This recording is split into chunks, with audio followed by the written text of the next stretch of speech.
Bonjour, nous retrouvons pour une nouvelle série sur comment faire de la graisse un allié santé et minceur avec le surprenant régime cétogène. Les raisons poussant à questionner son alimentation sont nombreuses. Perdre du poids, avoir plus d'énergie, améliorer son diabète, s'assurer la santé sur le long terme. Et les régimes pour y parvenir sont tout aussi variés. Parmi eux, le régime cétogène est peut-être le plus original. Il permet d'atteindre ses objectifs de santé et de poids par une alimentation composée principalement de gras.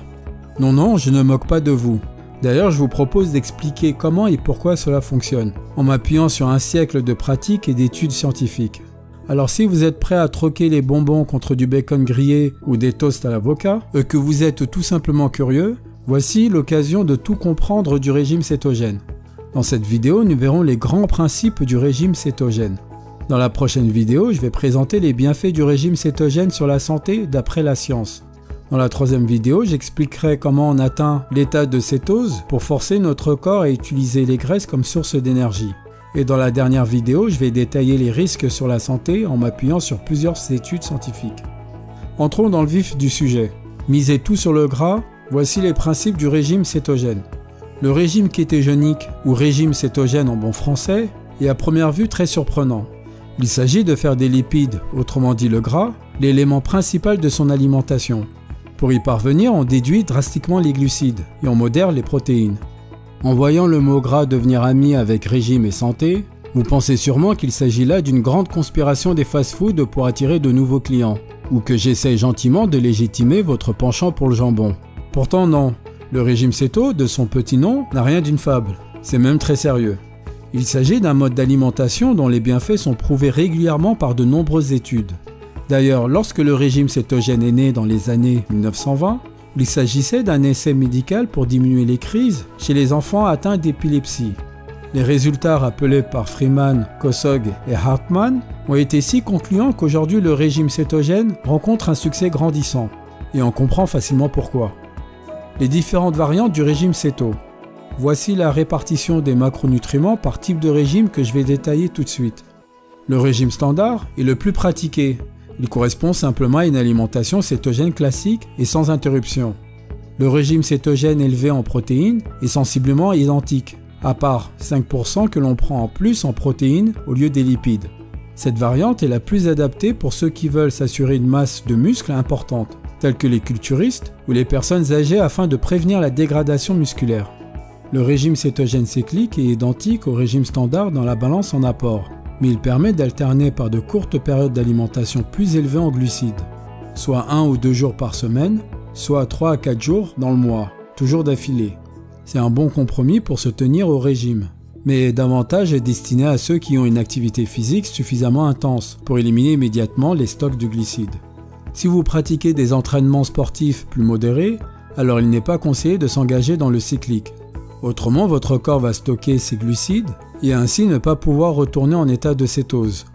Le régime cétogène ciblé est adapté si vous pratiquez régulièrement une activité physique intense de longue durée.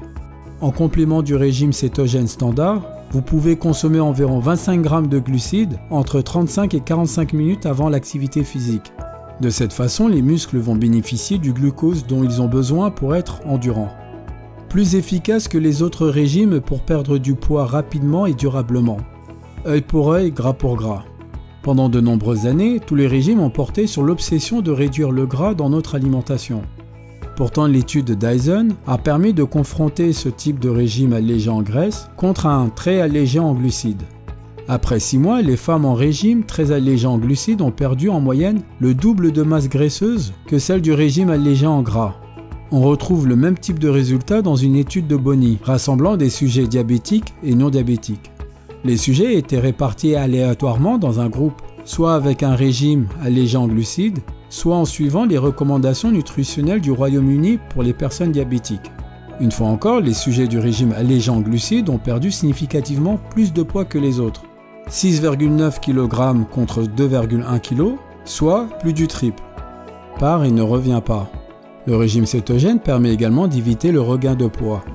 Comme le montre l'étude de Gomez-Arbelaez, la masse musculaire maigre et le taux métabolique au repos, atteint à la fin d'un régime allégé en glucides, se stabilisent sur le long terme. L'autométabolique au repos étant les besoins énergétiques de notre corps au repos, pour remplir les fonctions vitales. Cette donnée, d'après une étude comparative de Fothergill, serait un élément clé dans le maintien du poids d'après-régime. Comment manger presque du gras peut-il m'en faire perdre? C'est là que vous tiquez. Plus de graisse dans l'assiette pour moins dans les poignées d'amour. Comment est-ce possible? Ça ressemble à de la magie, et pourtant ce n'est que la nature. Ce phénomène à la base du régime cétogène, expliqué par Veech, est appelé cétose.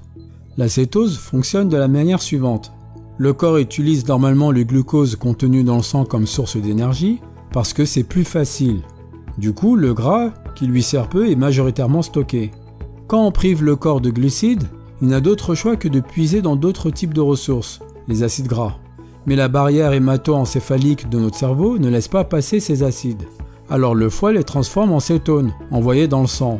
Les cétones sont dès lors utilisées par tout le corps comme énergie. Arrivés au niveau du cerveau, les cétones passent la barrière sans difficulté. Le cerveau s'en sert alors comme carburant, tel qu'il le ferait pour le glucose.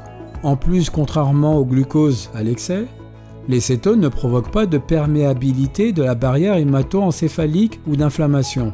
Un sans faute pour les cétones. Cet état métabolique particulier est habituellement atteint en cas de grossesse, de jeûne, durant la petite enfance ou de privation de nourriture. Or, avec le régime cétogène, ce n'est pas de nourriture dont on se prive, mais simplement de glucides. Et cela suffit à placer notre métabolisme en état de cétose. Facile, non? Je vous retrouve dans la prochaine vidéo pour parler des bienfaits du régime cétogène d'après la science. N'oubliez pas de liker la vidéo et de vous abonner à la chaîne. Et je vous dis à très bientôt.